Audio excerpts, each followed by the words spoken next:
KG 440 చెప్తున్నారు. చూడండి ఎంత బాగా తెలుసుకున్నాయో. జాతి పుంజులు ఇంకా ఉన్నాయి. పుంజులు కేర్ అంటే మాత్రం యూట్యూబ్ వాడు స్ట్రైక్ వేస్తాడు. అలా ఏం రేట్ వెళ్తాయి ఇదిరా? 3,000 3,000 చెప్తున్నారు. చిలుక ముక్కు పుంజు కొంచెం ఏజ్ అయితే అయింది. అట్ల మీద తొక్కేటైతే బాగుంటుంది. 4,600 చెప్తున్నారు.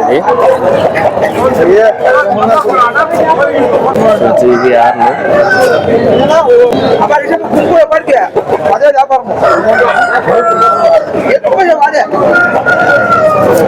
ఇంత తీసుకొని పెట్టేసేయండి. ఇవి ఎంత తీసుకొని పెట్టేసేయండి అంటే తీసుకొని